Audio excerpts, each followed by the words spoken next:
So, I am no historian, as you historians will be able to tell watching this video. I just thought this was a rather easy, worth sharing way of categorizing history, or at least categorizing current situations. And this works for military situations and non-military situations.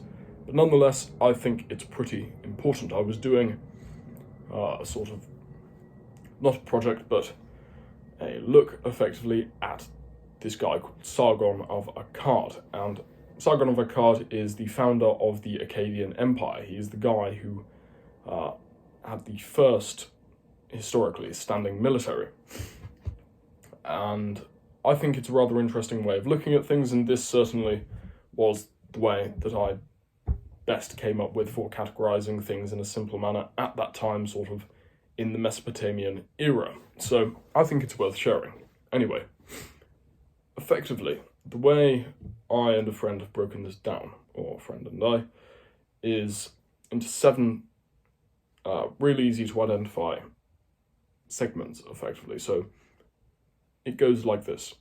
First we have the Initiator, second the Actuator, third the Facilitator, fourth the Actor, fifth the Terminator, and that is in perhaps the academic sense rather than some sort of cybernetic organism covered by living tissue. Then we have, the complier, the bystanders, and then the person whom, for lack of a better term, and the fact that everything else ends in a friend of mine categorized as the Orator, but I guess you could call them the Aggravator or the Agitator. Effectively, here is how one looks at it. If one sees first the Initiator and the Actuator, these are the 2 parts that are the penultimate and ultimate part to the conflict that precipitate any sort of conflict or any sort of event. This isn't perhaps what one could call the foundational idea behind it. There's a lot of things that are blamed for war, but if we look at the penultimate and ultimate means, we can actually quite easily categorize the key players. So if we are to look, let's say, at World War II, to take a simple example, the Initiator would be Germany, the Actuator would be the UK. So you have the Initiator, the person who takes the action that then causes the war. This isn't, as we know, there were a lot of actions that led to World War II, but nonetheless, this is literally just the penultimate and ultimate action that lead to the conflict, which give you an idea of the key players within any sort of conflict. So the Initiator, he from whom conflict originates, the person who takes the action, or the organization which takes the action that precipitates conflict, and then the Actuator, the organization that responds and officially declares this conflict. Next, we have the Facilitator. Now, in a lot of cases, this is where people actually get angry, because this is also effectively a list of categorizations by which people tend to blame those responsible for war. I don't think that that's necessarily the way to put it, just as a sort of analytical tool.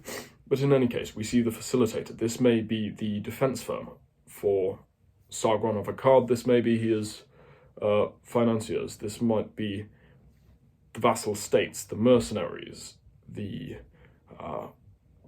Assyrian soldiers that facilitated his particular war, that allowed him to build up a standing military, that allowed stuff to go on.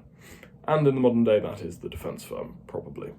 Then we have the Actor. This is again the mercenary, the Assyrian soldier, the soldier of the vassal state, the person or organization that actually takes part. This is the organization that's directly involved in conflict. This might be the British Army, this might be an individual in the British Army during World War II, but it's just, I think, a good way to break things down.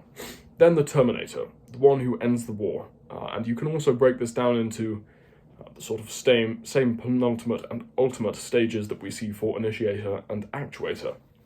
The idea of the Pre-Terminator and the Terminator, the person who takes the action which then warrants the finishing of the war, effectively, or the conflict, or the historical situation.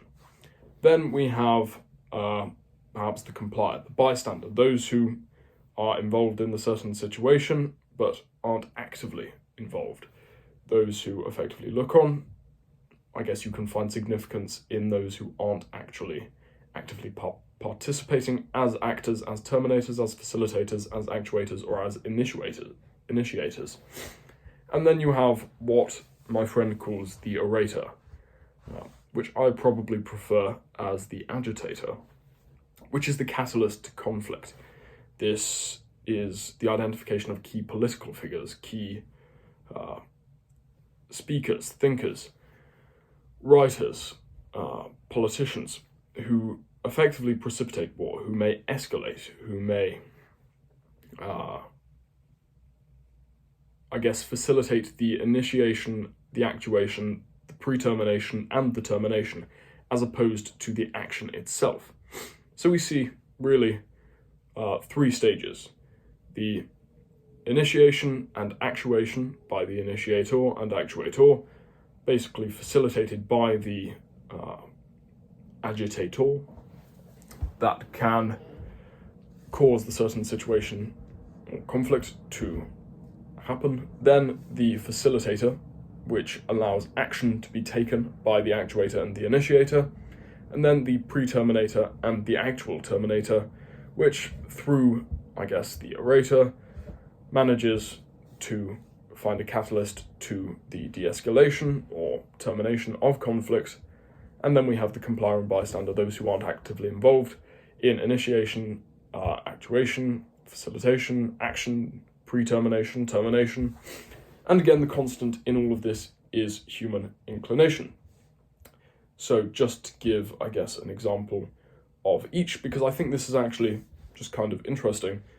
First we see, let's say, the initiator. We could give an example. Initiator and actuator, I gave an example of the initiator being Nazi Germany and the actuator being the UK in the starting of the Second World War.